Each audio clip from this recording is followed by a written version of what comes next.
ఎమ్మెల్యేగా గెలిచారు, అసెంబ్లీలోకి అడుగుపెట్టి అధ్యక్ష అన్నప్పుడు ఎలా ఉంది సార్? డాక్టర్ పార్థసారథి వాల్మీకి అని నేను శాసనం ద్వారా నిర్మితమైన భారత రాజ్యాంగం పట్ల నిజమైన విశ్వాసం విధేయత చూపుతానని దైవ సాక్షిగా ప్రమాణం చేస్తున్నాను.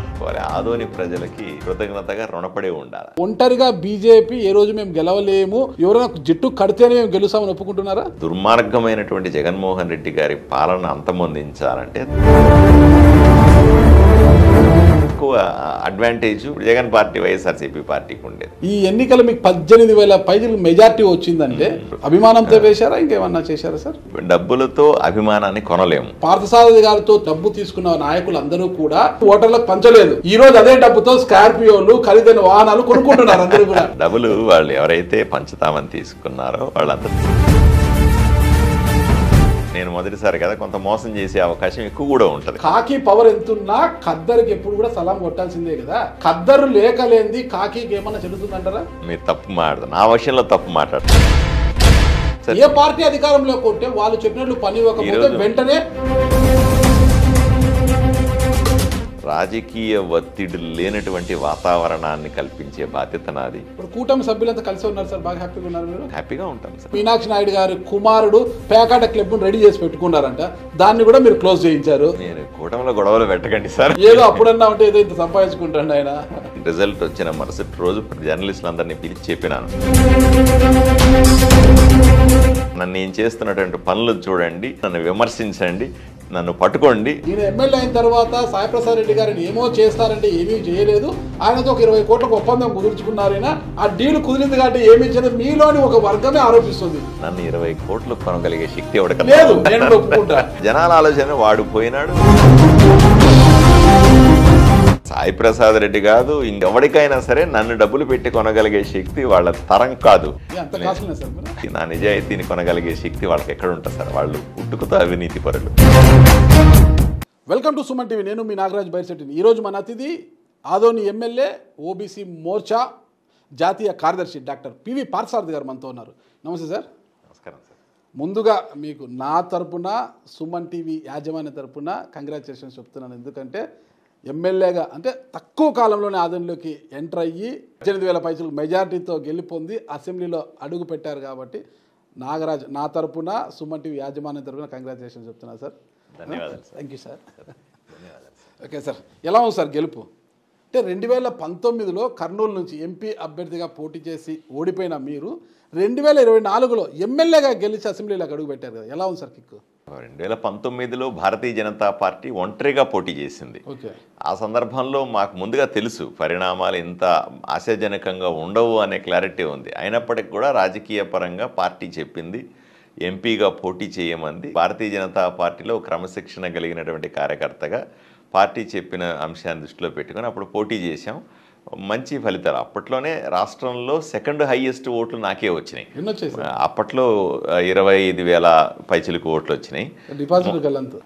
పురంధేశ్వరి గారికి హైయెస్ట్ ఓట్లు 27,000 చిల్లర వస్తే నాకు 25,000 నెక్స్ట్ హైయెస్ట్ నాకు వచ్చినాయి.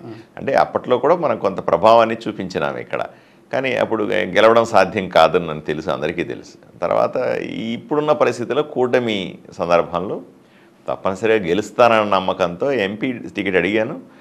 అవకాశం లేకపోయింది. రాయలసీమలో ఒకే ఒక సీట్ ఇవ్వడం, అది కూడా మాజీ ముఖ్యమంత్రి కిరణ్ కుమార్ రెడ్డి గారు మాకన్నా అందరికీ కూడా పెద్ద నాయకుడే ఉండడం, ఆయనకి వెళ్ళింది. నాకు నన్ను కానీ సత్యకుమార్ గారు కానీ మమ్మల్ని అందరికీ కూడా రాయలసీమలో ఎమ్మెల్యేలుగా అకామిడేట్ చేశారు. సో ఇచ్చిన స్థానానికి పోటీ చేయాలి కదా, పార్టీ ఏం చెబితే అది ఫాలో అయ్యే వ్యక్తిని కాబట్టి ఆదోనికి వెళ్ళి పోటీ చేయడం జరిగిందండి. ఎమ్మెల్యేగా గెలిచారు, అసెంబ్లీలోకి అడుగుపెట్టి అధ్యక్ష అన్నప్పుడు ఎలా ఉంది సార్? రాజకీయాల్లోకి వచ్చిన ఎవరి జీవితంలో అయినా సరే అసెంబ్లీలోనూ పార్లమెంట్లో నిలబడి అధ్యక్ష అని పిలవడం అనేది ఒక భావోద్రేకమైనటువంటి అంశం. అది ప్రతి ఒక్కరు అనుభవిస్తారు. ప్రమాణం చేసిన అసెంబ్లీలో ప్రమాణ స్వీకారం చేసినప్పుడు కానీ లేదా అసెంబ్లీలో మొదట అడుగు పెట్టినప్పుడు కానీ ఎవరైనా కూడా ఆ ఎమోషన్కి లోన్ అవుతారు. ప్రతి ఒక్కరి జీవితంలో కూడా అది తప్పనిసరిగా ఉండేది. ఆ కోరిక తీరినందుకు ధన్యవాదాలు, ప్రజలకు ధన్యవాదాలు చెప్పుకోవాలి. ఆదోని ప్రజలకి కృతజ్ఞతగా రుణపడి ఉండాలి. అదే మీరు ఇప్పుడు ఒప్పుకుంటున్నారా, ఒంటరిగా బీజేపీ ఏ రోజు మేము గెలవలేము, ఎవరైనా జట్టు కడితేనే మేము గెలుస్తామని ఒప్పుకుంటున్నారా? 100% ఇప్పుడు ఉన్న పరిస్థితులను దృష్టిలో పెట్టుకుని జత కడితే ఈరోజు మా చూడండి 10 ఎమ్మెల్యే సీట్లకు పోటీ చేస్తే 8 మంది గెలిచాం. 80% స్ట్రైక్ రేట్. అది మీ బలమా కూటమి బలమా? కూటమి బలం అండి. దాంట్లో మీరుగా అయితే ఒంటరిగా అయితే డిపాజిట్లు కూడా రావంటారా? ఇప్పుడు మేము 175 సీట్లకు పోటీ చేసి ఉంటే ఎన్ని సీట్లు వచ్చేవో అది అంచనాలకు తెలియదు అంశం అది. బట్ ఏదేమైనప్పటికీ కూడా కూటమిలోని అన్ని పక్షాలు కూడా తెలుగుదేశం, జనసేన, భారతీయ జనతా పార్టీ దుర్మార్గమైనటువంటి జగన్మోహన్ రెడ్డి గారి పాలన అంతమొందించాలంటే తప్పనిసరిగా జట్టు కడితే 100% ఫలితాలు వస్తాయని ఏదైతే నమ్మామో అది సాధ్యమైంది. వ్యక్తిగతంగా మేము తెలుగుదేశం పోయి ఉంటే, వ్యక్తిగత జనసేన పోయి ఉంటే, వ్యక్తిగత భారతీయ జనతా పార్టీ అంటే ఓట్లు చీలేవి. ఓట్లు చీలడం ద్వారా ఎక్కువ అడ్వాంటేజ్ జగన్ పార్టీ, వైఎస్ఆర్సీపీ పార్టీకి ఉండేది. కాబట్టి ఏదైతే సాధించాలనుకున్నామో ప్రజల వైపు నుంచి అది సాధించామని మాత్రం చెప్పాలి. ఎంపీగా టికెట్ ఆశించి రాయలసీమకు ఒక ఎంపీ టికెట్ ఇచ్చారు కాబట్టి మీరు ఎమ్మెల్యేగా వెళ్ళారు. అసలుకి ఇంకా సమయం లేదు, అసలుకి సమయం లేదు మిత్రమా అన్నట్టుగా 20 రోజుల ముందేమో మీరు ఆదోనికి వెళ్ళారు. అప్పటికే టీడీపీ నుంచి మీనాక్షి నాయుడు గారు కావచ్చు, జనసేన నుంచి వాళ్ళు కావచ్చు, బీజేపీ నుంచి ప్రకాష్ జైన్ అనుకుంటా, ప్రకాష్ జైన్ గారు వీళ్ళంతా ఆశించి ఉన్నారు టికెట్ని. మధ్యలో మీరు వెళ్ళారనమాట. వాళ్ళందరూ కొట్టుకుంటుంటే మధ్యలో మీరు వెళ్ళారు. వెళ్ళిన తర్వాత అసలు అప్పటికే మీకు టికెట్ అనౌన్స్ చేసిన తర్వాత ప్రకాష్ జైన్ గారు కూడా నా మాజీ ఎమ్మెల్యే పార్థసారథికి టికెట్ ఇస్తే మేమంతా సహకరించము అన్నారు. నిజంగా ఎన్నికల్లో సహకరించలేదు. భీమాస్ యజమాని విట్టా రమేష్ గారు సహకరించలేదు, మీనాక్షి నాయుడు గారు సహకరించలేదు. ఎవరు సహకరించకపోయినా ఎలా విజయం సాధించారు? మీరు చెప్పారు కదా, విజయం సాధించానంటే అందరూ సహకరించినట్టే కదా. అందరూ సహకరించారు, ఒప్పుకుంటారా? అందుకే అందరూ సహకరించారు కాబట్టి గెలిచాను. దాంట్లో ప్రశ్న ఏమి లేదు. ప్రకాష్ జైన్ గారు మీడియా ముందుకు వచ్చి పార్థసారథి గారు ఒక టూరిస్టు, ఇలా వచ్చి అలా వెళ్ళిపోతారు, ఆయనకు టికెట్ ఇస్తే మేము సహకరించామని మీడియా ముందుకు వచ్చి చెప్పారు. ఆ తరువాత మీరంతా వెళ్ళి వాళ్ళని ఏమైనా సర్దుబాటు చేసుకున్నారా?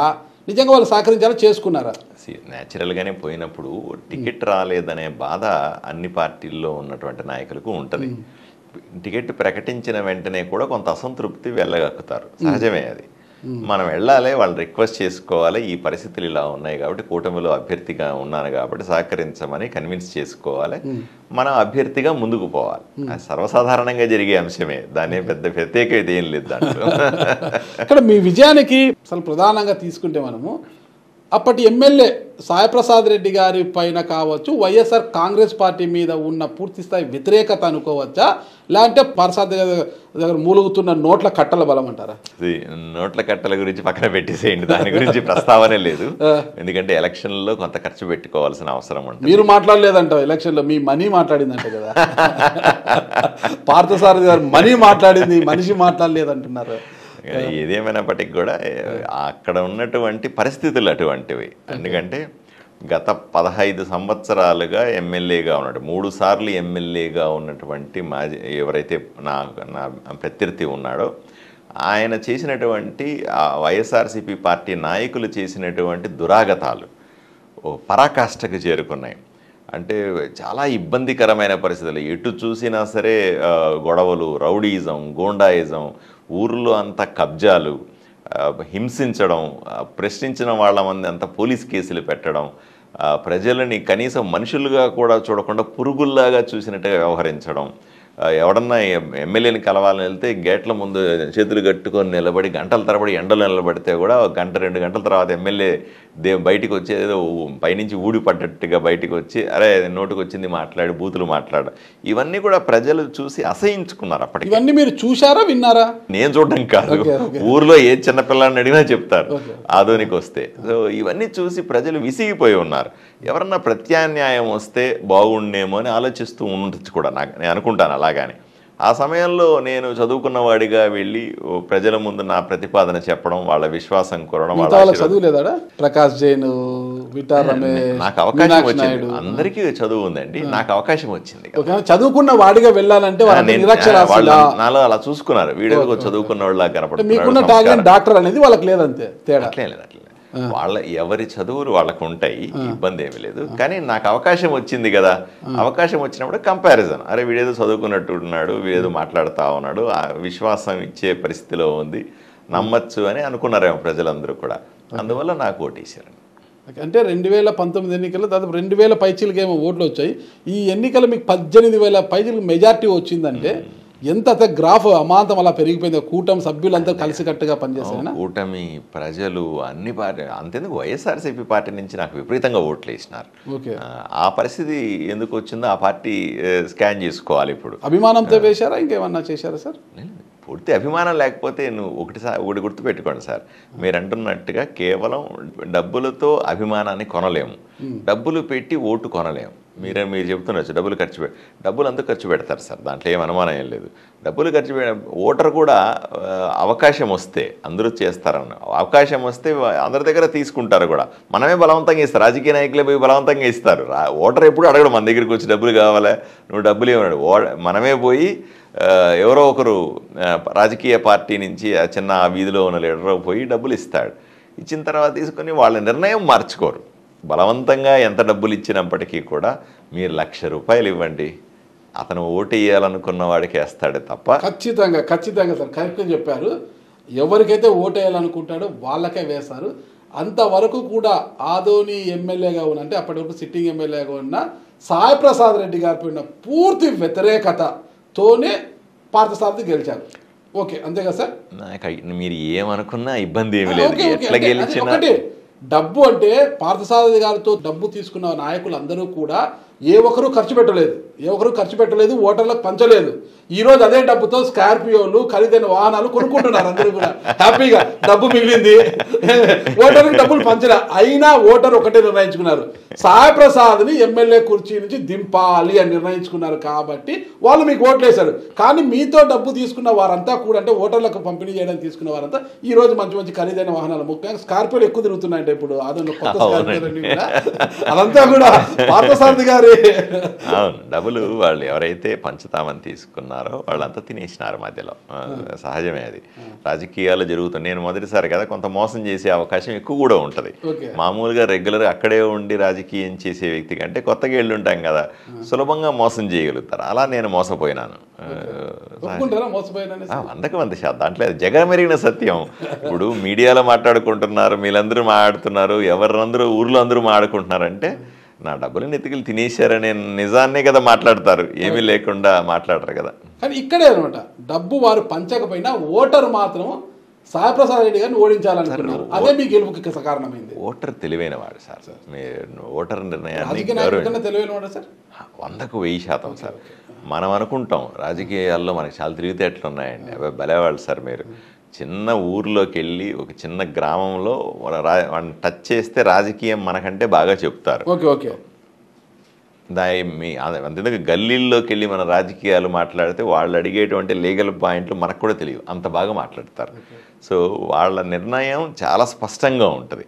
మీరు గమనిస్తే నేను ఇప్పుడు నా బాక్సులో ఓపెన్ చేసిన తర్వాత కౌంటింగ్ సందర్భంలో 19 రౌండ్లు అయినాయి మాకు. 19 రౌండ్లో ఏ ఒక్క రౌండ్లో కూడా నాకు తక్కువ మెజారిటీలో, కేవలం 3 రౌండ్స్లో నేను తగ్గాను. మిగతా 16 రౌండ్స్లో కూడా నాకు మెజారిటీ అలా పెరుగుతూనే వచ్చింది. సో దాన్ని బట్టి ఏమర్థం అవుద్దంటే ప్రజలు స్పష్టంగా ఉన్నారు, క్లియర్గా అందరూ మాట్లాడుకున్నట్టుగా ఉన్నారు. ఎవరికి ఏం మాట్లాడరు, సంబంధమే ఉండదు కదా. ఈ ఊర్లో ఉన్నట్టుగా ఆ ఊరితో ఏమి సంబంధమే ఉండదు. అయినప్పటికీ కూడా ఆ టౌన్లో కానీ గ్రామాల్లో అందరూ ఫోన్లు చేసి మాట్లాడుకున్నారా అన్నట్టుగా ఓట్లు ఇస్తారు. అది వాళ్ళ గొప్పతనం. అది పరిస్థితి ప్రభావం కూడా అలాగే ఉంటుంది. అసలు ఎలా సాధ్యం? 20 రోజుల ముందు వెళ్ళారు, అసలు మీ కాడ ఇంటి బాడుగా ఇవ్వడానికి కూడా, అంటే మీకు బాడుగకు ఇల్లు ఇవ్వడానికి కూడా ఇబ్బందులు పడ్డారు. ప్రొద్దున చూసిన తర్వాత సాయంత్రం వచ్చి జాయిన్ అవుతారంటే సాయంత్రం లేదు సార్ ఆల్రెడీ వేరే వాళ్ళకి ఇచ్చేసాము అనే పరిస్థితి, నో వేకెన్సీ అని బోర్డు కూడా పెట్టేశారంట. సాయి ప్రసాద్ రెడ్డి గారు బెదిరించారు. ఇంకోటి అసలుకి ఎలా చేశారు? మళ్ళీ లాస్ట్కి మీ పార్థ డెంటల్లో పనిచేసే డాక్టర్ దగ్గరే, రూట్ కెనాల్ చేసే డాక్టర్ దగ్గర ఆశ్రయం పొందారంటారు. ఎట్లా నెట్టుకొచ్చారు ఈ పరిస్థితిని మీరు? అసలు తప్పదు సార్, వేరే మార్గం లేదు. ఇప్పుడు నేను క్యాండిడేట్గా వెళ్ళిన తర్వాత నేను ఊర్లోకి ఎంటర్ అయిన వెంటనే నాకు మొదట పోలీస్ కేసు పెట్టారు. ఊర్లోకి ఎంటర్ అయినా అంతే, అప్పుడే ఊర్లోకి వచ్చాను. బైక్ తీసుకొని 10 మంది బైకుల్లో ప్రజలకు కనపడుతూ ఇట్లా రౌండ్ వేసి అంబేద్కర్ సర్కిల్లోకి వచ్చి అంబేద్కర్ విగ్రహం ముందు మాట్లాడినాను. దానికి మొదటి పోలీస్ కేసు పెట్టారు నాకు. ఎందుకు పోలీస్ కేసు పెట్టారంటే సమాధానం చెప్పేవాళ్ళు లేడు. ఆ పోలీసులంతా ఇప్పటికీ అక్కడే ఉన్నారు, అక్కడే డ్యూటీలు చేస్తా. రాజకీయ నాయకులు ఏముంటుంది, నేను ఎప్పుడు కక్షాపూరిత రాజకీయాలు నమ్మను. ఖద్దరు ఎప్పుడు కూడా కాకిని చిన్న చూపే చూస్తుంది. కాకి పవర్ ఎంతున్నా ఖద్దరికి ఎప్పుడు కూడా సలాం కొట్టాల్సిందే కదా. ఖద్దరు లేకలేంది కాకికి ఏమన్నా చెల్లుతుందంటారా? మీరు తప్పు మాట్లాడదు, నా విషయంలో తప్పు మాట్లాడతారు సార్. ఒక ఎస్ఐ, ఒక సిఐ, ఒక డిఎస్పి వీళ్ళకి ఒక ఎమ్మెల్యే సిఫార్సు లేకోకుండా పోస్టింగ్ తెచ్చుకోగలరా చెప్పండి? సార్, నేను మిగతా నియోజకవర్గాల సంగతి, మిగతా రాజకీయ నాయకులకు సంబంధించి నేను చెప్పను. కానీ నేను ఈరోజు నాకు ఖద్దరైనా సరే ఈరోజే వస్తున్నప్పుడు నేను రెవెన్యూ డిపార్ట్మెంట్కి సంబంధించిన విఆర్ఓలు, డిప్యూటీ తహసీల్దార్లు, తహసీల్దార్లకు సంబంధించిన ఒక 150 మందితో సమావేశం ఏర్పాటు చేశాను. నిన్న సచివాలయాలకు సంబంధించిన ఉద్యోగస్తులతో ఒక 500 మందితో కూర్చొని మాట్లాడుతాను. వీళ్ళందరికీ చాలా స్పష్టంగా చెప్పినాను, రాజకీయ ఒత్తిడి లేనటువంటి వాతావరణాన్ని కల్పించే బాధ్యత నాది. మీరు స్వేచ్ఛగా ప్రజలకు సేవ చేయండి అని. ఎట్టి పరిస్థితుల్లో కూడా రాజకీయ ఒత్తిడి లేకుండా చేస్తానని చెప్పిన అదిగినా మీరు చేస్తే ఖచ్చితంగా మార్పు స్టార్ట్ అవుతుంది సార్. ఏ ప్రభుత్వ ఉద్యోగి, కాకిలే కాదు సార్, పోలీసులే కాదు, ఏ ప్రభుత్వ ఉద్యోగినైనా వాళ్ళ విధులను వాళ్ళు ఫ్రీగా చేసుకోమని చెబితే మాత్రం ఖచ్చితంగా చేస్తారు. ఏ పార్టీ అధికారంలోకి ఉంటే వాళ్ళు చెప్పినట్లు పని ఇవ్వకపోతే వెంటనే వాళ్ళకు బదిలీ. ఒక ఎస్ఐ ఒకరిని తీసుకెళ్లి పట్టుకున్నారనుకోండి ఏదో ఒక కేసులో, వెంటనే MLA phone, MLA PF phone, మావాడే పంపించని. పంపించలేదనుకో మరుసటి రోజు ఆయనకు మళ్ళీ అక్కడ నుంచి విఆర్కి, ఖచ్చితంగా విఆర్కి వెళ్ళిపోవాల్సిందే అతను. లేదు అంటే ఆ ఎమ్మెల్యే గారు చెప్పారని, లేదంటే ఎమ్మెల్యే పిఏ చెప్పాడని, ఎమ్మెల్యే బామర్ది చెప్పాడని విడిచేయాల్సిందే. విడిస్తే అక్కడ ఉంటాడు, లేదంటే విఆర్కి పోతాడు. ఆ ఎస్ఐ కానీ సిఏ కానీ ఎవరైనా కానీ అదే పరిస్థితి. ఆ పరిస్థితికి భిన్నంగా మీరు పాలన చేస్తారు చెప్పండి? నేను చేస్తున్నాను అని చెప్తున్నాను సార్. సార్ నెల రోజులు పాలన అనరా? అది కూడా చెప్పాలి కదా.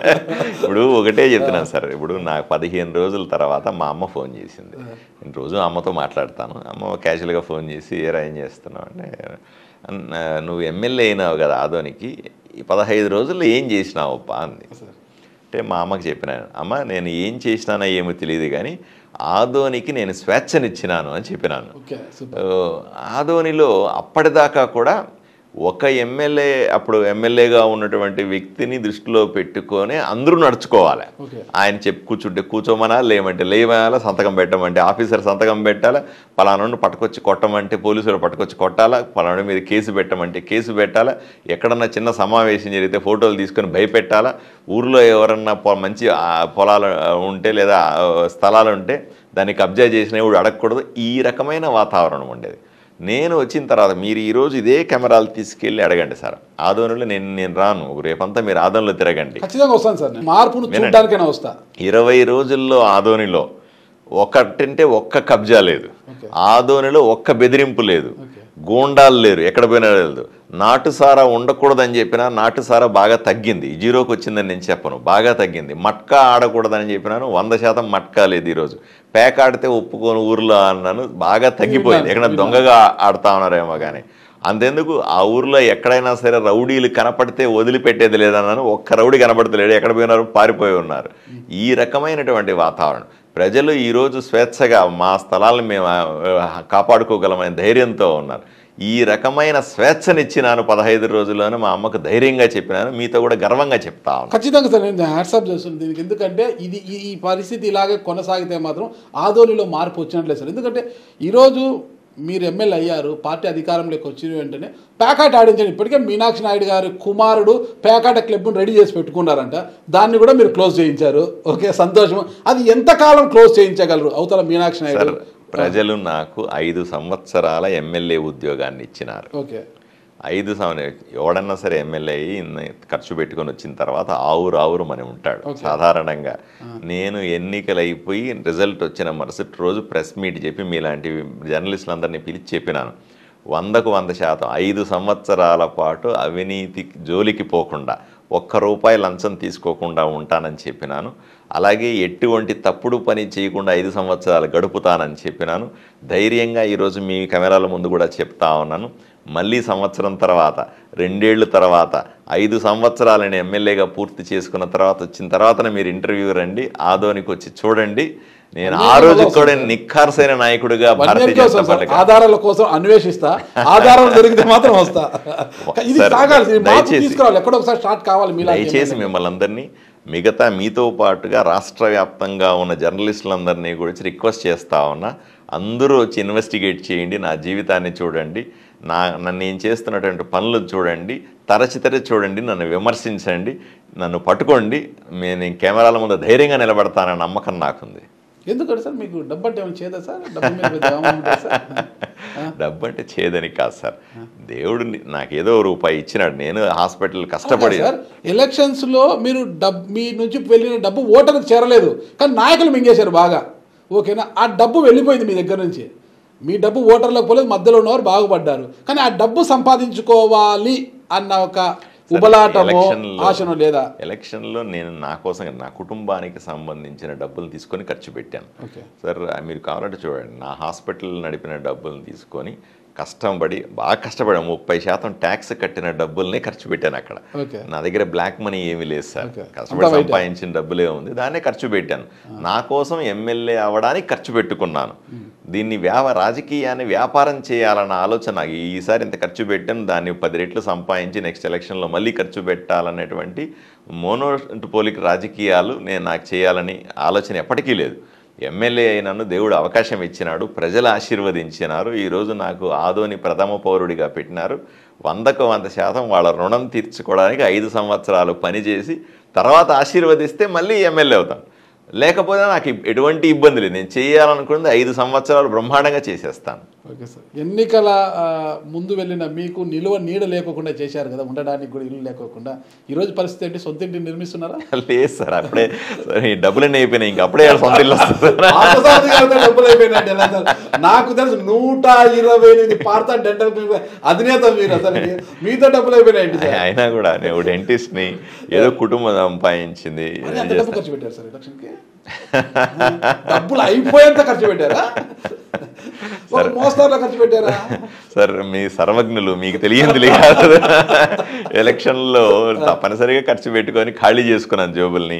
వెంటనే ఇల్లు నిర్మించే పరిస్థితి కూడా లేదు, బాడుగ ఇల్లు తీసుకున్నాను, రిపేర్లు చేసుకుంటా ఉన్నాను. తొందరలోనే గృహప్రవేశం చేసి ప్రజలంతో పాటుగా నేను కూడా ఆదోని వాసిగా ప్రయాణం చేస్తాను. 5 ఏళ్ల పాటు 10 ఏళ్ల పాటు రాజకీయాలు చేసి ఆస్తులు కూడబెట్టుకొని వాళ్ళని చూసాం సార్. ఈరోజు మనం చాలా మందిని చూసాము నాయకుల్ని. సార్ ఎన్నికలకు ముందే డబ్బు పోగొట్టుకొని ఎమ్మెల్యే, పేద ఎమ్మెల్యేగా మిగిలిన మిమ్మల్ని మాత్రం చూసాను. డబ్బులు అయిపోయినాయి, ఇల్లు ఎప్పుడు కట్టుకోవాలనేది. మళ్ళీ ఇల్లు కట్టాలంటే 2-3 కోట్లు కావాలి కదా సార్, మీ స్థాయిలో కట్టాలంటే. మరి ఎలా చేస్తారు సార్ అది? మీకు వచ్చే జీతంతో కష్టం లేదు. కుటుంబం హాస్పిటల్ మళ్ళీ సంపాదిస్తుంది, కొంచెం సంవత్సరం గడిచే లోపల కుటుంబం వ్యాపారం అట్లాగే ఉంది కాబట్టి దాంట్లో పుంజుకుంటాను. ఇల్లంతా ఇంట్లో వాళ్ళందరూ కష్టపడతారు కదా సార్, నేను ఇక్కడ ప్రజల్లో తిరుగుతా ఉంటే మీ ఇంట్లో వాళ్ళందరూ కష్టపడి మళ్ళీ ₹1 సంపాదిస్తారు. సంపాదించినప్పుడు ఈరోజు నా పరిస్థితి నిజంగా మన ఎలక్షన్ల ముందు కూడా వెళ్ళి ఇంటికి వెళ్ళి, అమ్మ నాకు కొంచెం డబ్బులు ఇస్తే ఎలక్షన్లో ఖర్చు పెట్టుకుంటానంటే ఇచ్చినారు. మళ్ళీ వాళ్ళకి చెప్పినాను, ఈ డబ్బులు మళ్ళీ సంపాదించి పెట్టను, మీరు అట్లయితేనే ఇవ్వండి అన్నాను. నువ్వు సంపాదించిన డబ్బులు నువ్వు ఖర్చు పెట్టుకో, మాకేం ఇబ్బంది లేదన్నారు. ఖర్చు పెట్టేశాను. వాళ్ళకి చెప్పినాను ఈ డబ్బులు రావని. మళ్ళీ వాళ్ళకి ప్రతి నెల వాళ్ళు నాకు సార్ అనుకుంటాం కానీ ఎమ్మెల్యేకి వచ్చేటువంటి ₹1,15,000 నేను ఎలా బతుకుతాను చెప్పండి, సాధ్యమా కదా? మీ కార్యకర్తల బండికి మీ బండికి సరిపోదు. కాబట్టి తప్పనిసరిగా ఈరోజు నడపాలన్నా, ఈ 5 ఏళ్ళు నడపాలంటే నా కుటుంబమే నాకు దిక్కు, వాళ్ళు సంపాదించి ఇవ్వాలని నేను ఖర్చు పెట్టాలి. అదే పరిస్థితి. ఇంత స్మైలింగ్ ఫేస్, ఇంత ఓపిక్గా ఇట్లా ఉండే మీకు కూడా అప్పుడు కోపం వస్తుంటుందా? ఎందుకు రా సార్, కానీ కోపం ఎవరి మీద చూపిస్తాం? సాయి ప్రసాద్ రెడ్డి గారు మీరు చూపించేట్టున్నారు, అంత చూస్తాను అనే స్థాయికి వెళ్ళారు కదా. అట్లా కాదు సార్, ఇప్పుడు అతను ఏంటంటే నోటికి వచ్చింది మాట్లాడినాడు. అతను వ్యక్తిగతంగా మాట్లాడిన, ఇప్పుడు నేను ఏదో 5 పెళ్లిళ్ళు చేసుకున్నానని, లేదో విపరీతమైనటువంటి తాగుతానో, లేకపోతే ఇట్లా విచిత్రమైనటువంటి అంటే సంబంధం లేని ఎవడైనా సరే రాజకీయంగా అంటే నన్ను ఎదుర్కోవాలి, మీ వ్యక్తిగత జీవితం అట్లా కాదు. అతను ఏదైనా అంటే నా రాజకీయంగా ఎదుర్కోవాలి, అట్లా కాకుండా వ్యక్తిగత దూషణలకే ఫోకస్ పెట్టినాడు అతను. నేను చెప్పినాను, అయ్యా నేను ఇంత ఓపికగా ఉన్నాను, నేను రాజకీయంగా ఎదుర్కో, ఇది మంచి పద్ధతి కాదు, ఇటువంటి దుష్ప్రచారాల వల్ల కుటుంబం కూడా ఇబ్బంది పడుతుంది, వాళ్ళు కూడా ఫీల్ అవుతారు, ఇంట్లో వాళ్ళు కూడా ఇట్లా మాట్లాడుతూ వాళ్ళు వింటూ ఉంటారు కదా, ఇవన్నీ కూడా ప్రజల్లో కూడా మంచిది పద్ధతి కాదు అది. సో నిజానిజాలు తెలియాల్సి ఉంది. అందువల్ల చాలా సీరియస్గా నేను ఆయన రియాక్ట్ అవ్వాల్సి వచ్చింది. అప్పుడు నేను తిట్టాను ఆయన్ని వ్యక్తిగతంగా. తర్వాత ఏ రోజు కూడా వ్యక్తిగతంగా ఆయన్ని కానీ వాడి కుటుంబ సభ్యులు కానీ వ్యక్తిగతంగా దూషించలే. రాజకీయ పరంగా అతన్ని పాతరేస్తానని చెప్పిన పాతరేసిన, అంతే, అంత మించి ఇంకేం లేదు. అది కూడా చెప్తా ఉన్నాను, ఎన్నికలు అయిపోయిన మరుసటి రోజు పోలింగ్ అయిన సాయంకాలం 5 గంటల నుంచి ఈ రోజు దాకా ఆయన పేరు కూడా వాళ్ళ. ఇప్పుడు కూడా నేను ఈ 20 నిమిషాల్లో మీరు గమనించారో లేదు, ఆయన పేరు కూడా ఎత్తాను నేను. అయిపోయింది, అతని పాత్ర వేస్తానన్నా ఇంకా అయిపోయింది. 3 సార్లు గెలిచి 4వ సారి ఓడిపోయాడు, హ్యాపీగా హైదరాబాద్ లో ఉన్నాడు ఆయన, సంతోషం, మంచి లైఫ్ ఎంజాయ్ చేస్తున్నాడు 5 ఏళ్ల పాటు. నేను రాజకీయంగా చెప్తాను, రాజకీయంగా అక్కడ అతనికి భవిష్యత్తు లేదు అని స్పష్టంగా. భవిష్యత్తు లేదా? 100% లేదు అతనికి. భవిష్యత్తులో కూడా ఎమ్మెల్యే కాలేరంటారా? ఎప్పటికి కాలేడు సార్, ఎప్పటికి కాలేదు. ఆదోని పార్థసారథి గారు అంతే. నేను చెప్పలేదు. నేను ఎన్నిసార్లు పోటీ చేస్తాను, 3-4 సార్లు పోటీ చేస్తానేమో. తర్వాత ఎప్పటికైనా సరే ఒక మంచి వ్యక్తి రాజకీయాల్లో వచ్చి అక్కడ ఎదగాలని కోరుకుంటాను నేను. మీలాంటి మంచి వ్యక్తి మళ్ళీ రావాలి కదా రాజకీయాలు. లేకపోతే ఎందుకు రారు సార్? నేను ఒకడే ఉన్నాను, దేశంలో ఎంతో మంది మంచి వాళ్ళు ఉన్నారు, ఎంతో గొప్ప లీడర్స్ ఉన్నారు సార్, అట్లేమి లేదు. బట్ ఎవరైనా సరే ఒక నియోజకవర్గం 20 సంవత్సరాల్లో అణిచేయబడిన నియోజకవర్గాన్ని అభివృద్ధి చెందాలంటే నాకు కూడా సమయం పడుతుంది. ఇప్పుడు 5 ఏళ్ళు అనుకోండి, 5 ఏళ్ళు కూడా సరిపోకపోవచ్చు, ఇంకా చేయాల్సిన రావచ్చు. అట్లాగే ఏ నియోజకవర్గం, ఏ ఊరైనా బాగుపడాలంటే మంచి లీడర్లు వస్తే తొందరగా బాగుపడుతుంది. 20 ఏళ్ళుగా ఎందుకు నిర్లక్ష్యానికి గురి నాశనం అయిపోయిందంటే మంచి లీడర్ కాకపోవడం వల్లే కదా అతను. అలా చెప్తాను నేను, అంతే తప్ప మంచి లీడర్ రావాలని, రాజకీయాల్లో మంచి ఆలోచనలు ఉన్న వాళ్ళు కావాలని మనస్ఫూర్తిగా కోరుకుంటాను నేను. ఇప్పుడు కూటమి సభ్యులంతా కలిసి ఉన్నారు సార్, బాగా హ్యాపీగా ఉన్నారు మీరు? ఎందుకు హ్యాపీగా ఉంటాం సార్. మీనాక్షి నాయుడు గారు ఏం అలాగే లేదా? అంటే వాళ్ళ కుమారుడు ఏదో క్లబ్ ఏర్పాటు చేసుకున్నారంటే, ఏదో గవర్నమెంట్ వచ్చింది 10 రూపాయలు సంపాదించుకుంటామని అనుకుంటే వాళ్ళు, మీరు వాళ్ళు కడుపు కొట్టారు పాపం. ఏదో అప్పుడన్నా ఉంటే ఏదో ఇంత సంపాదించుకుంటాండి ఆయన, ప్రతిపక్షంలో ఉన్నా కూడా. ఇప్పుడు మీరు వచ్చి కూడా ఆయన కడుపు కొడుతున్నారంటే ఆయన అలగలేదా? మీరు కూటమిలో గొడవలు పెట్టకండి సార్. గొడవలు ఎందుకు వస్తాయి సార్? మొన్న ఇటీవల భీమా యజమాని విట్టా రమేష్ గారి ఇంట్లో కూర్చొని చర్చలు జరుపుకున్నారు కదా. అంటే ఉపాధి హామీలో ఫీల్డ్ అసిస్టెంట్లకు సంబంధించి కావచ్చు, ఇతరత్ర ఏదైనా కూడా వాటాలు వేసుకున్నారు కదా. టీడీపీకి 65%, జనసేనకు 15%, బీజేపీకి 20% చొప్పున పంచుకోవాలనేది వాటాలు కూడా వేసుకున్నారు కదా. అంటే అంత కలిసి ఉన్నట్టనే కదా సార్? సార్ నాకు అవన్నీ వాటాల సంగతి తెలియదు కానీ, బట్ కూటమి అయితే క్షేమంగా ఉంది, హాయిగా ఉంది. రమేష్ గారి ఇంట్లో సమావేశం అయినారా లేదా? కూటమిలో సమావేశం సర్వసాధారణంగా జరిగేది, అదొకటే ఆయన ఇంట్లో మాత్రమే జరిగిందండి. మామూలుగా రెగ్యులర్గా 10 రోజులకు ఒకసారి కూటమి సమావేశాలు పెట్టుకుంటే ఒకరికి మధ్య ఒకరికి సత్సంబంధాలు ఉంటాయనే ఆలోచన తప్ప ఇంకేదో మీరు ఊహించినట్టుగా అట్లాంటిది ఏమి ఉండదు. చర్చలు జరిగాయంటే కదా, అధికారంలో ఉన్నాము, ప్రతిదీ కూడా మనం భాగం పంచుకోవాలి, ఏది వచ్చినా 65, 15, 20% అన్నారు సార్. నేను ఏది వచ్చినా అది వచ్చినా ఏదైనా పెద్ద పెద్ద మాటలు నాకు తెలియదు కానీ, బట్ ఏదైనా సరే కూటమిలో నా గెలుపుకు కారణమైన ప్రతి ఒక్కరిని కూడా గౌరవించుకోవడం నా బాధ్యత. అదే సందర్భంలో కూటమిలో ఉన్న నాయకులకి నా ఆలోచన విధానాన్ని ఎప్పటికప్పుడు చెప్పడం కూడా నా బాధ్యత.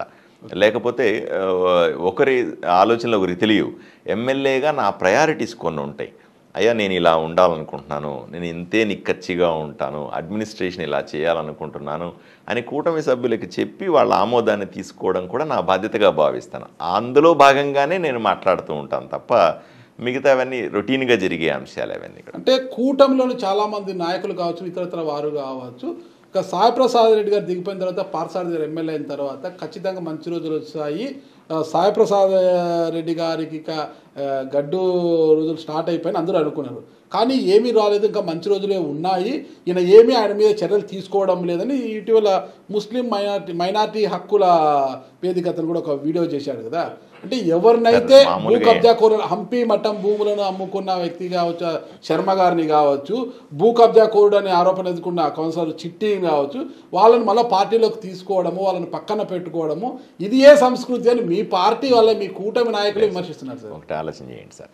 ఒకటి ఏమిటంటే సాధారణంగా ప్రజలు ఆశించేది ఏమిటంటే అతను దుర్మార్గుడు, 100% దుర్మార్గుడు, కబ్జాకోరు, మాజీ ఎమ్మెల్యే ఎవరైతే నేను ఎదుర్కొన్నానో అతను పూర్తిగా అతని విధానాన్ని ద్వేషించి ఆ విధానం మంచిది కాదు అని ప్రజల ముందు ఎండగట్టి నేను ఎమ్మెల్యేను.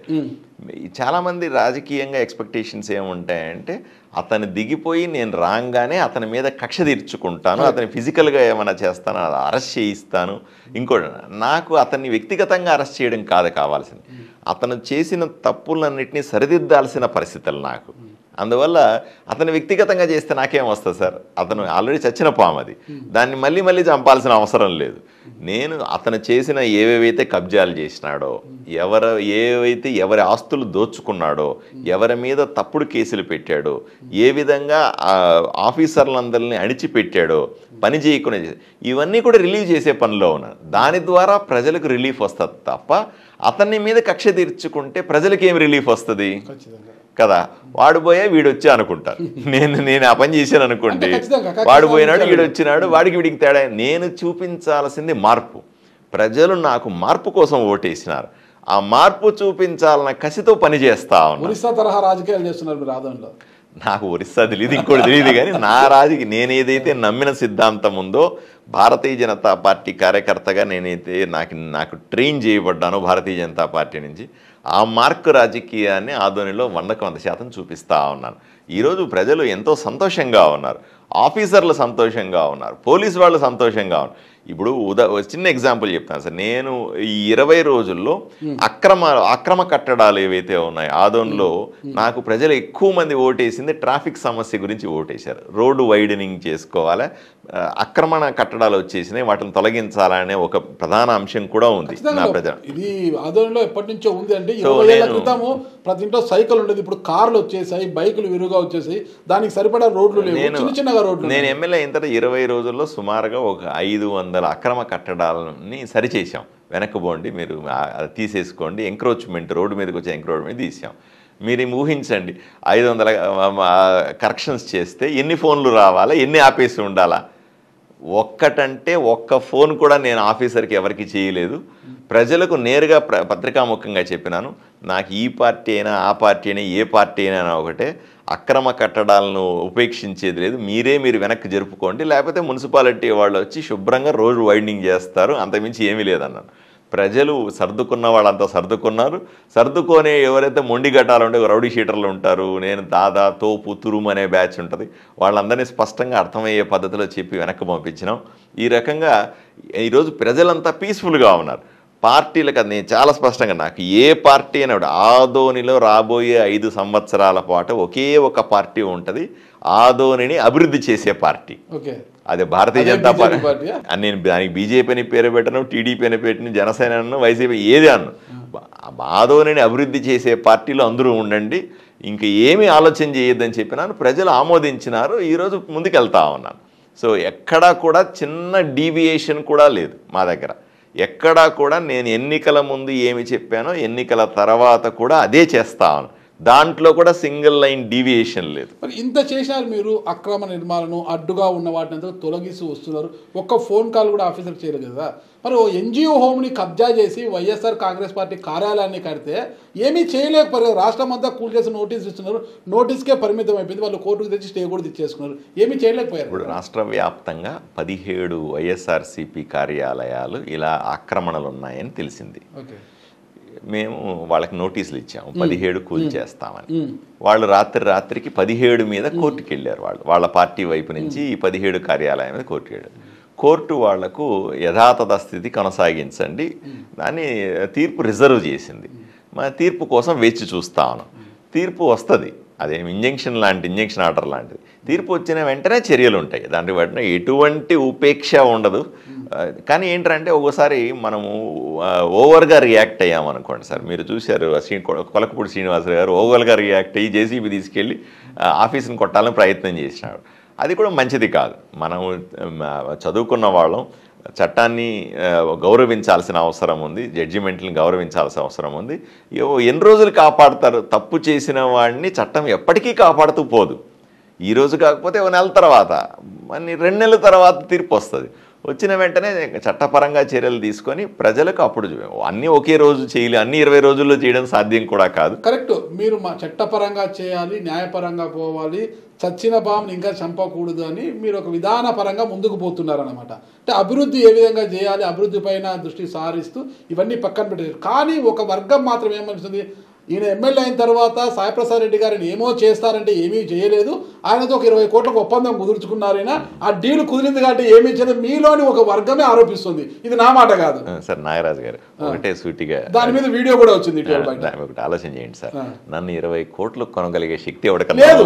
నేను ఒప్పుకుంటా అంత శక్తివంతుడు ఎవరు లేరు, అది కాని పని. నన్ను కొనగలిగే శక్తి ఎవరికి లేదు. మీ 20 కోట్లతో ఇంకా వాహనాలు కొనుక్కున్నారు, మీకు 20 కోట్లు ఇవ్వలేరు. కానీ అదొక వీడియో బయటకు వచ్చింది, అందుకు అడుగుతున్నా. సహజంగానే కొంతమంది అక్కడ ఉన్నటువంటి వర్గం ఆలోచన ఏంటంటే ఏదో రకం వీడు మరీ ఇంత డెడికేటెడ్గా పోతున్నాడు, ఇంత సిన్సియర్గా పోతా ఉన్నాడు, ఇంత ఏంది ఇబ్బందులు అసలు ఉన్నాయి కదా. ఆ జనాల ఆలోచన వాడు పోయినాడు, వాడు కబ్జా చేసుకుంటే మనం కబ్జాలు చేసుకోవచ్చు, వాడు చేసిన దుర్మార్గాలు మనం చేసుకోవచ్చు, వాడు సంపాదించినంత వైసీపీ ఎమ్మెల్యే సంపాదించినంత వెంటనే మనం కూడా సంపాదించుకొని కోరికలు ఎవరికైనా ఉండుండొచ్చు, నేను తప్పను కోరికలు అనంతలేండి. సో అవన్నీ పటాపంచులయ్యి మనం చూపిస్తున్నటువంటి నిజాయితీ రాజకీయాన్ని ఇబ్బంది కూడా ఉంటుంది, వాళ్ళకి డిస్కంఫర్ట్ ఉంటుంది, సఫకేషన్ ఉంటుంది. అటువంటి సందర్భంలో ఎవరో ఒకరు అట్లాంటి వీడియోలు చేసే అవకాశం కూడా ఉంది. సాయి ప్రసాద్ రెడ్డి కాదు, ఇంకోరు కాదు, ఎవరికైనా సరే నన్ను డబ్బులు పెట్టి కొనగలిగే శక్తి వాళ్ళ తరం కాదు నన్ను చేయాలంటే.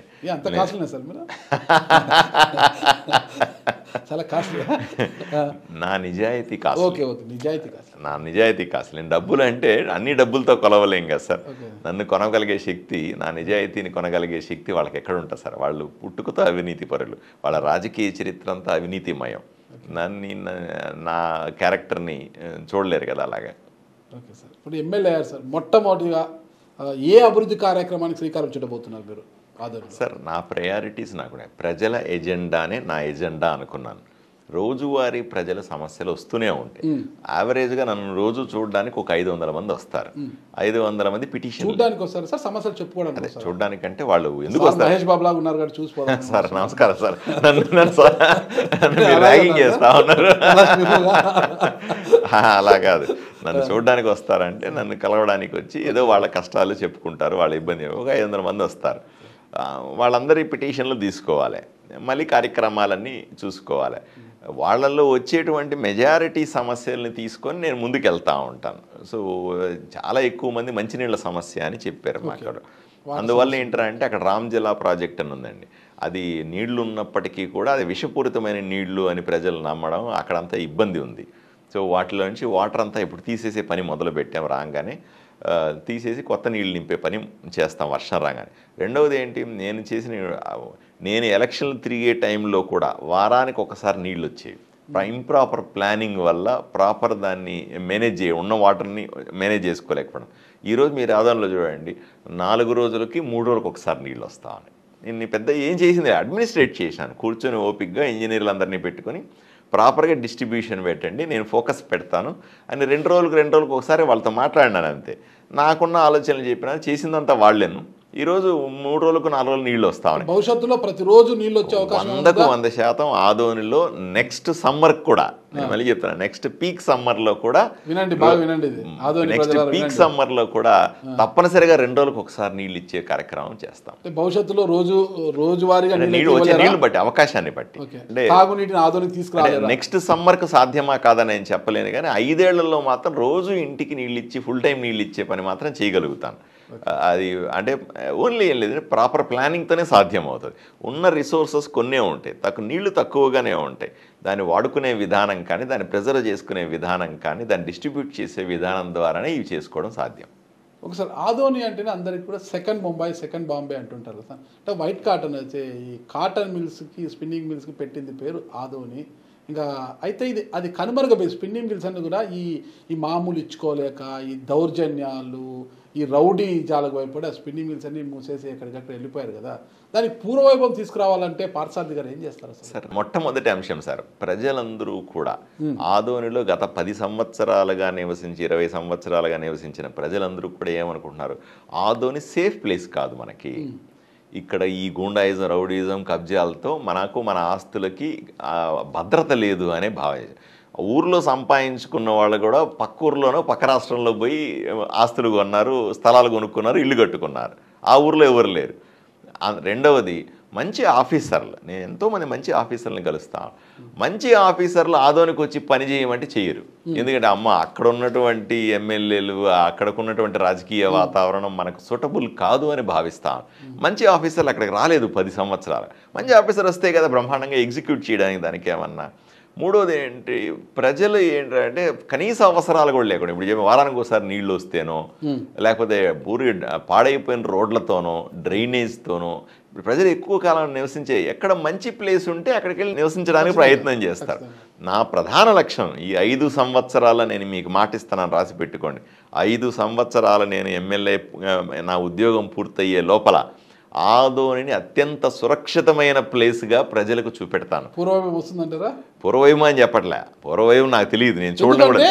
ఉమ్మడి కర్నూలు జిల్లాలో కర్నూలు తర్వాత రెండవ అతి పెద్ద పట్టణం వచ్చి ఆదోని ఉంది. అయితే ఆదోని డౌన్ఫాల్ అయింది. గ్రామీణ ప్రాంతం కూడా నంద్యాల ఈరోజు ఒక జిల్లా కేంద్రంగా చాలా అభివృద్ధి చెందింది. అది దినదినాభివృద్ధి చెందింది. నంద్యాల ఏ విధంగా వచ్చిందో తెలుసు. కానీ ఆదోని డౌన్ఫాల్ అయింది. మళ్ళీ ఆదోనికి ఆ వైభవం వస్తుందా? అందుకే 5 సంవత్సరాల కాలంలో బ్రహ్మాండంగా ఎదుగుతుందని మాత్రం చెప్పాను. నేను చెప్తున్నా కదా, మొట్టమొదట నేను చేయాల్సింది ప్రజలు నమ్మాలి. ఉదాహరణకు అమెరికాలో పిల్లోడు ఉన్నాడు అనుకోండి సార్, ఆదోని నుంచి వెళ్ళిన పిల్లోడు, ఆడు సంపాదిస్తాడు, రూపాయి సంపాదించిన తర్వాత నాన్నకు అమ్మకు చెప్తాడు, ఇక్కడ ఒక స్థలం కొనుక్కోండి, మీరు ఇల్లు కట్టుకోండి, లేదా ఒక ఖరీదైన ప్లేస్ కొనుక్కోండి ఇన్వెస్ట్మెంట్ కింద కన్నాడు. నేను మళ్ళీ అమెరికా నుంచి వెనక్కి వచ్చే లోపల ఇది కబ్జా అయిపోయి ఉంటుంది అని అంటే వాడు అక్కడ ఆదోనిలో ఎందుకు కొంటాడు? పక్కన ఎమ్మిగనూరులోనో కర్నూలులోనో నంద్యాలలోనో కొనుక్కుంటాడు. నా లక్ష్యం ఏమిటంటే, ఎవరన్నా అమెరికాలో పిల్లోడు ఉంటే లేదా వేరే ఊర్లో ఉద్యోగం చేస్తున్న పిల్లోడు ఉంటే డబ్బులు ఆదోనిలో ఇన్వెస్ట్ చేసి, అక్కడ పలాని పార్సారథి ఎమ్మెల్యే ఉన్నాడు, బ్రహ్మాండమైన ఆఫీసర్లు ఉన్నారు, అట్మాస్ఫియర్లు బ్రహ్మాండంగా ఉంది, అట్లా వదిలిపెట్టినా కూడా సురక్షితంగా ఉంటుందని ఆస్తి నా డబ్బులు అనే భావన కల్పించగలిగితే ఆదోనికి ఇట్లా పొర్లుకొని డబ్బులు వస్తాయి, ఆదోని తన్నుకొని అభివృద్ధి చెందుతుంది. ఆ రకమైన అప్పుడు ఏం చేస్తారు, ఆఫీసర్లు వస్తారు, అప్పుడు మంచి మంచి ఆఫీసర్లు వచ్చి అక్కడ పనిచేయడానికి ప్రయత్నం చేస్తారు, మంచి మంచి వ్యక్తులు వచ్చి వ్యాపారాలు చేయడానికి మొదలు పెడతారు, పెద్ద మంచి మంచి వ్యక్తులు వచ్చి అక్కడ నివసించడానికి మొదలు పెడతారు. ఈ రకమైన వాతావరణం కల్పించడంలో నేను సక్సెస్ అయితే చాలు, అభివృద్ధి దానంతకదే జరిగిపోద్ది అనుకుంటా. ఆదోనిలో పార్థ డెంటల్ కార్పొరేట్ హాస్పిటల్ పెడతారా? అంటే మీరు కూడా ఒక వ్యాపారవేత్తే కదా సార్. సార్ నేను ఆ ఎమ్మెల్యే అయిన తర్వాత పార్థ డెంటల్ చైర్మన్గా రాజీనామా చేశాను, అట్లా ఉండడానికి వీలు లేదు. కాబట్టి నేను ప్రస్తుతానికి ఫుల్ టైం ఎమ్మెల్యే ఉద్యోగమే చేస్తున్నాను, వేరే పార్థ డెంటల్ యాజమాన్యంతో మాట్లాడి అక్కడికి ఏమైనా తెప్పిస్తారా? మీరు చేయలేదు కాదు, రాజీనామా చేశారు, ఆ యాజమాన్యంతో మాట్లాడమని తెప్పిస్తారా? కార్పొరేట్ తరహాలు ఏమైనా పెట్టడానికి చూస్తారా? అంటే మీకు తెలిసిన పార్థ డెంటల్ ను తీసుకురాలేరు, వేరే కంపెనీలు తీసుకొస్తారా? ఆల్రెడీ పార్థ డెంటల్ ఉంది, అంటే కార్పొరేట్ స్థాయిలో అతి పెద్దగా పెడతారా అనేసి. 100% అభివృద్ధి నాకున్న ఇన్ఫ్లుయెన్స్, నాకు చేతనైనటువంటి సాయం చేస్తూ నా స్నేహితులు మీలాంటి వాళ్ళు అందరినీ అడుగుతాను. పారిశ్రామికవేత్తలు చాలా మంది లేదు, పారిశ్రామికవేత్తలందరూ చాలా మంది ఉంటారు, తెలిసిన వాళ్ళు స్నేహితులు ఉంటారు, వాళ్ళందరినీ వచ్చి ఆదోనిలో వ్యాపారాలు చేయండి, ఆదోనిలో ఫ్యాక్టరీలు నిర్మించండి, ఆదోనిలో మీరు ఇల్లు కట్టుకోండి అని చేయడం ద్వారా ఎంతో కొంత ఆదోనికి మంచి చేసినట్టు అవుతాను కదా. ఇంకోటి సార్, అంటే వైసీపీ ప్రభుత్వ హయాంలో రాష్ట్ర వ్యాప్తంగా మెడికల్ కళాశాలలు వచ్చాయి కదా, ఆదోనికి కూడా మెడికల్ కళాశాల ఒకటి మంజూరైంది, పనులు కూడా జరుగుతున్న దాదాపు 50-60% పనులు పూర్తయ్యాయి అనుకుంటా. ఇక మీ హయాంలో అంటే అది రాష్ట్ర ప్రభుత్వము మాది అని చెప్పుకున్నది, కేంద్ర ప్రభుత్వం నుంచి వచ్చిన నిధులు, అది కేంద్ర ప్రభుత్వం కేటాయించినది మెడికల్ కళాశాలలు, ఆ నిధులే ఎప్పటిలోపల అది పూర్తి చేస్తారు? అది సంవత్సరం ఇప్పటికే అయిపోయి ఉండాలి సార్, కానీ అవ్వలేదు. ఈసారి పనులు పూర్తయి డాక్టర్లను రిక్రూట్ చేసుకుని ఉంటే అడ్మిషన్లు వచ్చేవి ఇప్పటికే, కానీ కౌన్సిలింగ్ స్టార్ట్ అయిపోయింది, ఈసారి అడ్మిషన్లు వచ్చే అవకాశాలు లేవు. సో నెక్స్ట్ ఇయర్ అడ్మిషన్స్ కోసం ఇప్పటి నుంచి ప్రయత్నాలు చేస్తే 6 నెలల్లో మనం అన్నీ పూర్తి చేయగలిగితే, 6 నెలల ముందు మనం అప్లై చేసుకుంటే వాళ్ళు సాటిస్ఫై సర్టిఫికేట్ ఇస్తే తప్పనిసరిగా నెక్స్ట్ అడ్మిషన్స్ 100 విద్యార్థులతో, వైద్య విద్యార్థులతో మెడికల్ కాలేజ్ 100% స్టార్ట్ అవుతుంది. ఓకే, ఖచ్చితంగా అంటే నెక్స్ట్ అకాడమిక్ ఇయర్కి స్టార్ట్ అవుతుంది. ఇకపోతే ఆలూరు నుంచి ఎమ్మిగంటే ఆదోని మధ్యలో కలిపితే 7 కిలోమీటర్లు నేషనల్ హైవే ఒకటి జరుగుతుంది సార్, 250 కోట్లతో అనుకుంటా. ఎప్పటిలో పూర్తి చేసే అవకాశం ఉంటుంది? అది కూడా స్పీడప్ చేస్తా ఉన్నాం సార్. చిన్న చిన్న ఇష్యూస్ ఉన్నాయి అక్కడ, వాటిని రిజాల్వ్ చేసుకోవాల్సి ఉంది. ఈ బైపాస్ రోడ్ నిర్మాణం కానీ, డ్రైనేజీలు కానీ, లేదా రోడ్డు వెడల్పు చేసుకునే కార్యక్రమం కానీ, వాటర్ రిసోర్సెస్ని స్టోర్ చేసుకోవడానికి అదనపు ఫెసిలిటీస్, అదనపు ట్యాంకులు చేసుకోవడం కానీ రాబోయే 3 సంవత్సరాల్లో పూర్తయితాయి సార్ ఇవన్నీ కూడా. అంటే ఇప్పుడు మనం ప్లాన్స్ వేసే పనిలో ఉన్నాం. ఈ ప్లాన్స్ అన్నీ తీసుకెళ్ళి మనం ఎస్టిమేట్స్ చేసుకొని మనం సబ్మిట్ చేయాలి, బడ్జెట్ అలాట్మెంట్స్ తీసుకోవాలి. తర్వాత మనం మీకు తెలిసిందే ప్రాసెస్ ప్రకారంగా టెండర్లు, ప్రాసెస్ ప్రకారంగా ఇవన్నీ జరగాలంటే కూడా 1.5 సంవత్సరం గడిచిపోతుంది ఇట్లాగే ఈ ప్లానింగ్లో.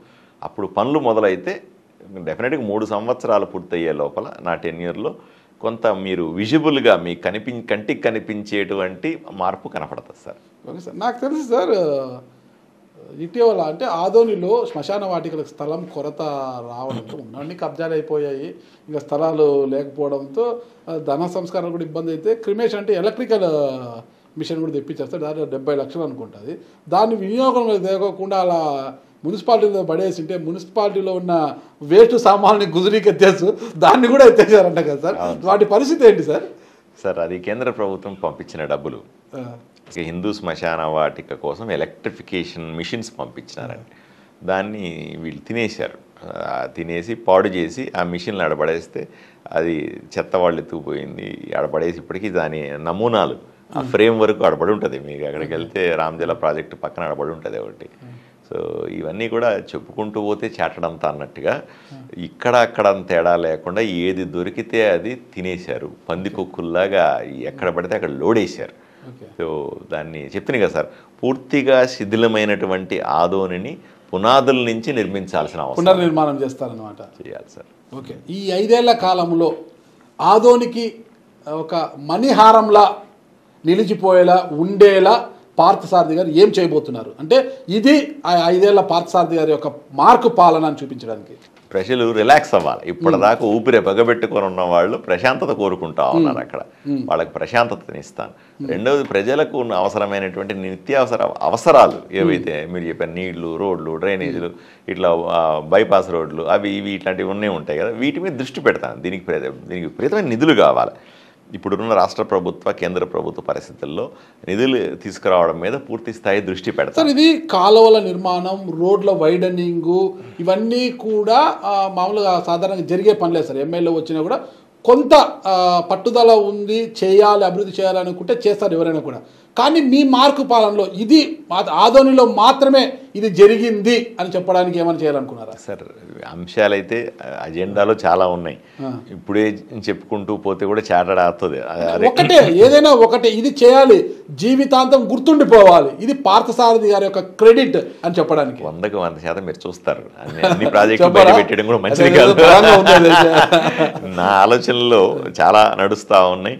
మీలాంటి పెద్దలతో మాట్లాడుతూ ఉన్నాను. చాలా చిన్నవాడిని సార్ నేను, చెప్తాను. మీలాంటి అంటే ఇంటెలెక్చువల్స్తో మాట్లాడుతూ ఉన్నాను. సో ఏది బెస్ట్ అన్నది అందరి ముందు ప్రతిపాదన చేస్తాను, 100% చేస్తాను.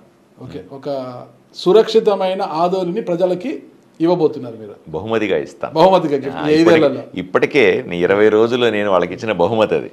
మనశ్శాంతితో ప్రజలు జీవిస్తా ఉన్నారు. ఒకసారి వెరిఫై చేసుకోండి. ఈ మనశ్శాంతిని కంటిన్యూ చేస్తూ ఉంటే ప్రజలందరూ ఆకర్షితులు అవుతారు అక్కడికి రావడానికి. ఇబ్బందిగా అయితే ఫీల్ కావద్దండి. అసెంబ్లీలో ప్రమాణ స్వీకారం చేశారు, ఇక్కడ కూడా నా ఎదురు ఒక ప్రమాణం చేయండి. పార్థసారథి నేను ఆదోని ఎమ్మెల్యేగా ఉన్నాను, ఈ 5 ఏళ్ల కాలంలో అవినీతికి చోటు లేకోకుండా ప్రజలు మెచ్చిన పాలన చేస్తానని నేను ప్రమాణం చేస్తున్నాను. దైవ సాక్షిగా నాకు ఒక్కసారి ప్రమాణం చేయండి సార్. నేను ప్రమాణమే చేయనక్కర్లేదు సార్, అది నా విధానం. అది ప్రమాణం చేయాలంటే ఇప్పుడు నిన్నటిదాకా నేను ఇవ్వడం తాగేవాడు, నిన్నటిదాకా తాగుతూ ఈ రేపటి నుంచి తాగను అనేది ప్రమాణం సార్.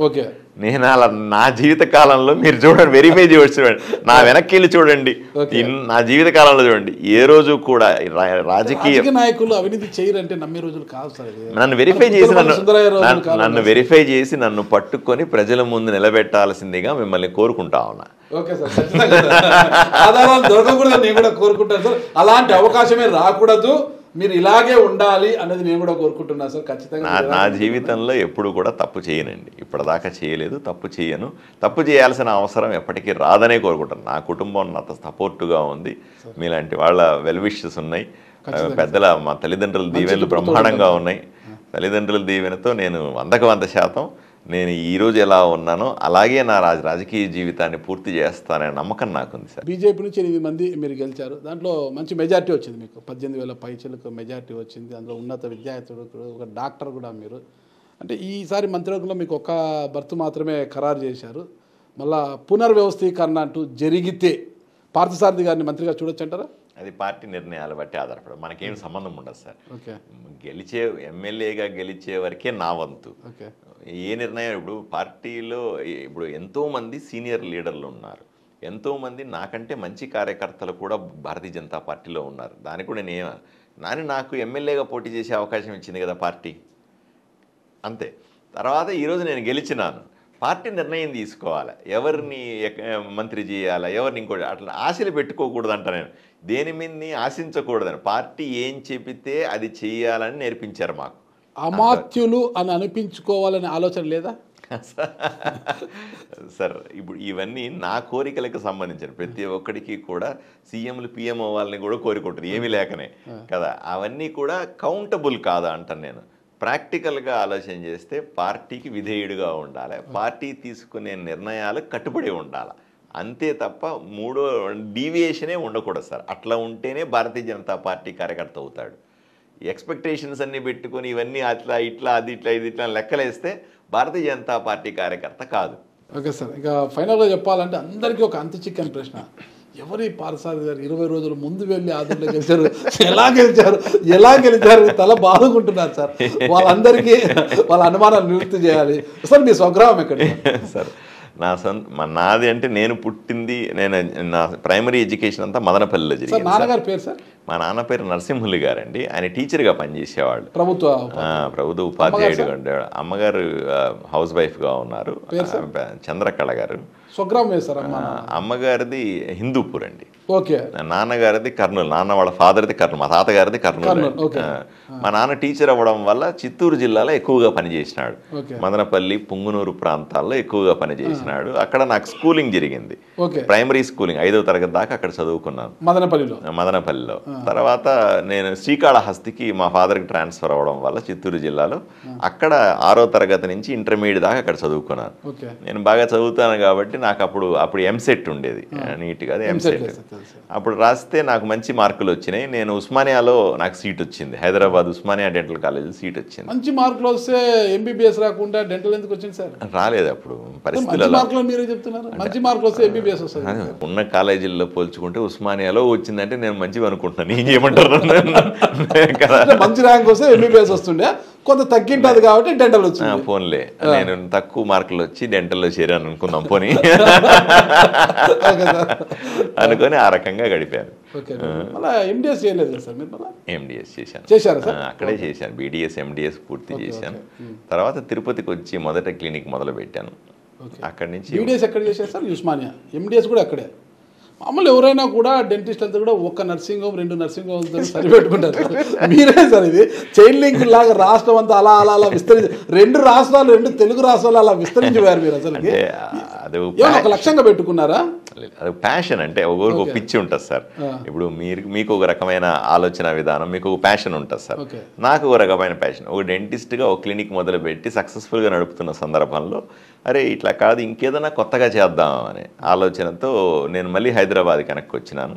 5 ఏళ్ళు ప్రాక్టీస్ చేసిన తర్వాత తిరుపతిలో మళ్ళీ హైదరాబాద్ వచ్చేసాను. వచ్చి కంపెనీ స్టార్ట్ చేసి దాన్ని ఎక్స్పాండ్ చేయడం మొదలుపెట్టాను.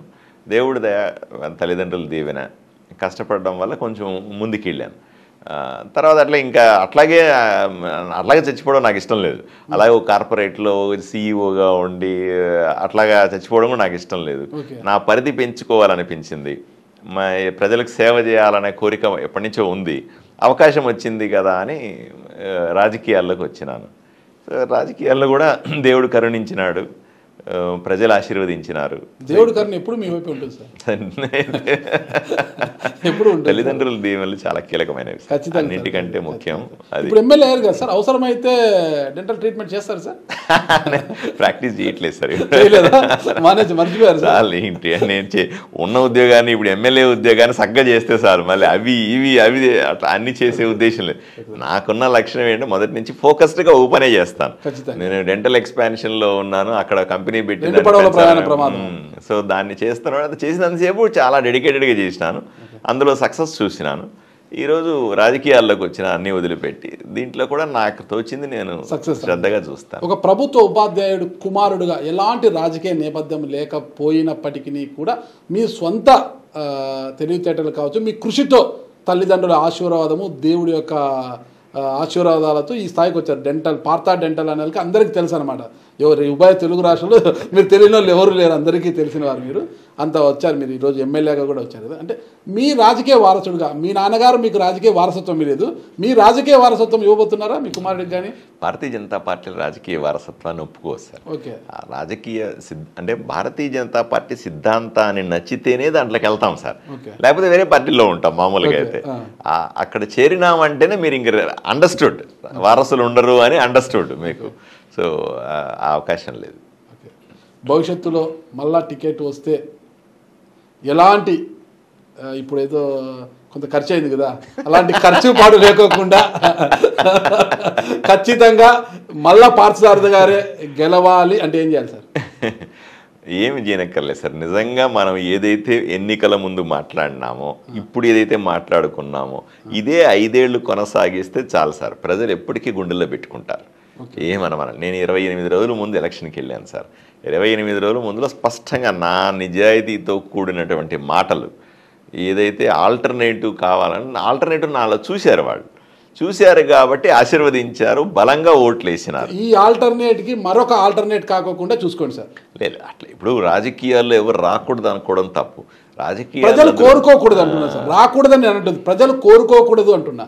ప్రజలు కోరుకోరు. నేను చెప్పాను ఏదైతే మనం మాట్లాడుతున్నామో, ఏదైతే ఈరోజు మనం ఏ స్టాండ్ మీద అయితే ఉన్నామో, ఇది 5 ఏళ్ళు కొనసాగిస్తే చాలు. అంతకుమించి ప్రజలు ఏమి ఎక్స్పెక్ట్ చేయరు మన దగ్గర. మీకు ఎంతమంది సంతానం సార్? నాకు 2 అబ్బాయిలండి. ఏం చేస్తున్నారు సార్? పెద్దవాడు నాలాగే డెంటిస్ట్ చదువుతా ఉన్నాడు, చిన్నవాడు ఈ ఇయరే MBBS జాయిన్ అయినాడు. ఓకే, మంచి మార్కులు వచ్చినాయి సార్. వాడికి కూడా నాలాగే మార్కులు వచ్చినాయి. ఇప్పుడు ప్రైవేట్ కాలేజీలు ఉన్నాయి కాబట్టి అదృష్టం. ఫైనల్ గా ఆదోని ప్రజలకు మీరేం చెప్పబోతున్నారు సార్? ఆదోని ప్రజలు ప్రశాంతంగా ఉండండి, ఊపిరి తీసుకోండి. 5 సంవత్సరాలు సేఫ్ హ్యాండ్స్ లో ఉంటారు. బాహుబలి వచ్చాడు, ఊపిరి పీల్చుకో అన్నట్టుగా ఆదోని ప్రజలారా ఊపిరి పీల్చుకోండి, బాహుబలి వచ్చాడు. లేకుండా చూసుకోండి సార్, ఓకేనా? కట్టప్పలు ఎక్కడన్నా ఉంటారు సార్, మీకు తెలియంది ఏముంది. ఆ కట్టప్పల కత్తికి బలి కాకుండా చూసుకోండి. మీరు సేఫ్ గా ఉండాలి. నిజంగా మీరు చెప్పినట్టుగా ఒక సురక్షితమైన ప్రాంతంగా ఆదోని ఉండాలని కోరుకుంటున్నాను సార్. Thank you sir. నమస్తే. నమస్కారం.